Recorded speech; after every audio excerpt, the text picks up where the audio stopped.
సభకు నమస్కారం. BRS working president మా సోదరుడు కేటీఆర్ గారికి, స్థానిక ఎమ్మెల్యే గారు సబితా ఇంద్రారెడ్డి గారికి, వేదిక వెనుక మా వెనుక కూర్చున్న అందరూ అన్నా తమ్ముళ్ళకి, అక్కా చెల్లెళ్ళకి, ఇంకా ఎమ్మెల్యేలకి, ఎమ్మెల్సీలకి, మాజీ ఎమ్మెల్యేలకి, మంత్రులకి, ఇంకా ఇక్కడ వచ్చిన రైతు సోదరులకు అందరికీ ముందుగా నమస్కారం.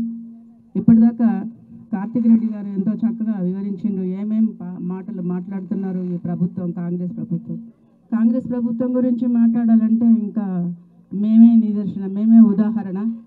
మరి వాళ్ళకి ఇది రెగ్యులర్ ఫెనామినా. ఎప్పుడు అధికార దాహం తప్పించి మరి ఇంకోటి కనిపించదు. అధికారానికి రావటం ఒకటే, రాజకీయాలలో ఆ అధికారం దక్కించుకోవడం ఒకటే, కానీ ప్రజాక్షేమం గురించి మాట్లాడే ఆచారాలు గత 20 ఏళ్ల నుంచి పోయినట్టున్నది ఈ కాంగ్రెస్ ప్రభుత్వానికి, కాంగ్రెస్ పరిపాలిస్తున్న రాష్ట్రాలకి. అది ఇక్కడ మళ్ళొకసారి నిరూపిస్తున్నారు. తెలంగాణలో అధికారానికి వచ్చి మనకు అన్నం పెట్టే రైతులని వాళ్ళకి ఇచ్చే చిన్న ఉపకారం. అది ఒక 5,000 ఎకరానికి ఇవ్వడం అనేది పెద్ద విషయమేం కాదు. చాలా ఎన్నో ఖర్చులు మనం తగ్గించుకొని వాళ్ళకి ఇవ్వచ్చు మనం.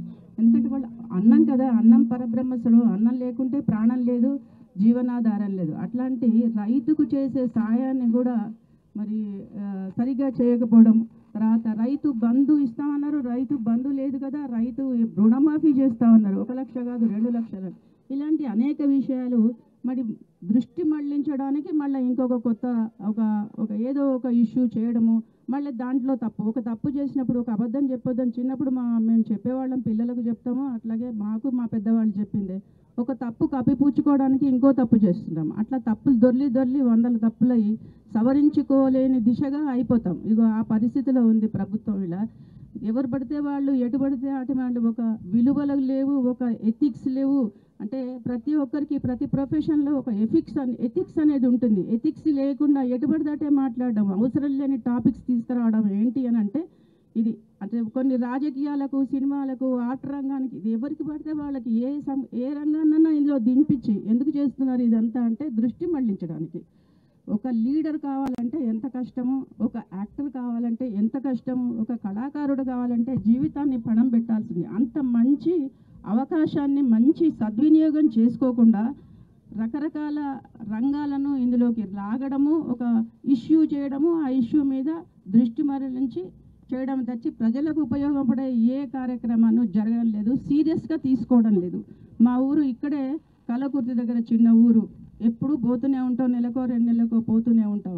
శ్రీశైలం రోడ్డు బ్రహ్మాండంగా ఉంది, దాన్ని కొంచెం వెడల్పు చేస్తే, ఒక తమ్ముడు అక్కడ చెప్పాడు ఇంతకుముందు, శ్రీశైలం రోడ్డును కొంచెం అటు ఇటు కొద్దిగా ఇంకొక 10-20 ఫీట్లు పెంటేజ్ ఉంటే చాలు. మళ్ళీ కొత్త రైతులు, ఎందుకంటే ఇంకొకరికి పేరు పోవద్దు, మా కొత్త పేరు రావాలనే ఒక ఉత్సాహమే తప్పించి పాత వాటిని సవరించి చాలా ఇంకా ఉపయోగంగా చేయొచ్చు. ఎందుకంటే చిన్న రైతులు 1 ఎకరం 2 ఎకరాల మీద బతికేవాళ్ళు.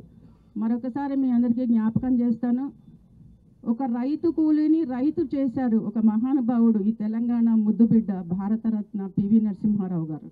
జ్ఞాపకం ఉందా మీ అందరికీ? ఒక రైతు కూలీని ఒక రైతుని చేయాలి అని అప్పుడు తపన పడ్డారు.